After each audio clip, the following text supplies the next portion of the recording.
આટલું ઊંચું ભારત ટાઈમ્સ ન્યૂઝની સાથે પિક્ચર ઉઠાવकर અમે પહોંચી ગયા છે રિવરફ્રન્ટ ખાતેના ઇન્ટરનેશનલ કાઇટ ફેસ્ટિવલ 2024માં કે જ્યાં દેશ વિદેશથી પતંગબાજો અહીંયા પતંગ ચગાવવા માટે આવે છે અને આપણી ગુજરાતની સંસ્કૃતિને માણે છે. તો ચાલો આપણે જોઈએ kite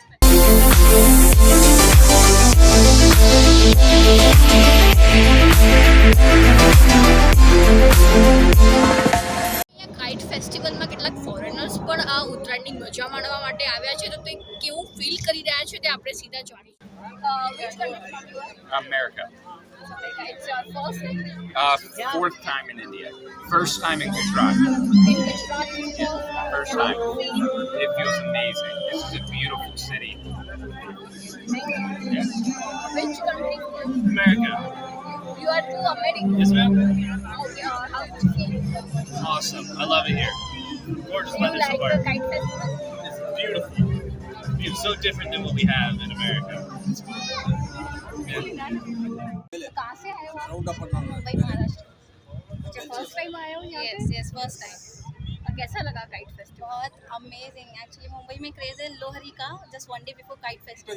So we are here to just enjoy witness this amazing kite festival in Gujarat. શું નામ છે આપનું? ગીતા મગદાણી, ગીતા પેસમલાણી. ક્યાંથી આવ્યા છો તમે? સિદ્ધપુર ફ્રોમ પાટણ. પાટણથી કાઇટ ફેસ્ટિવલ યસ, જોવા માટે આવીએ છીએ. કેવું લાગ્યું તમને? બહુ જ વન્ડરફુલ છે. સ્પેશિયલી જે આઉટ ઓફ ઇન્ડિયાથી જે કાઇટ્સ ફ્લાય થાય છે એમાં જોવામાં ખૂબ આનંદ આવે છે. આઉટ ઓફ ઇન્ડિયાના આવે છે બટ આપણા ગુજરાતના એ લાભ લે અને જોવે એવો મારો સજેશન છે કે આઉટ ઓફ ઇન્ડિયાથી આટલા દૂરથી આવે છે તો આપણા ગુજરાતના આવવા માટે આટલું હા, જો આઉટ ઓફ ઇન્ડિયાથી લોકો આવતા હોય તો આપણા ગુજરાતના લોકો તો આવી શકે છે. એ લોકોને એમ લાગે છે કે આ શું જોવું બટ બહુ સારું છે અને આપણા ગુજરાત રિલેટેડ છે ને આપણું મેઇન ફેસ્ટિવલ બી છે as a kite festival. And અને તમે ફર્સ્ટ ટાઈમ આવ્યા છો?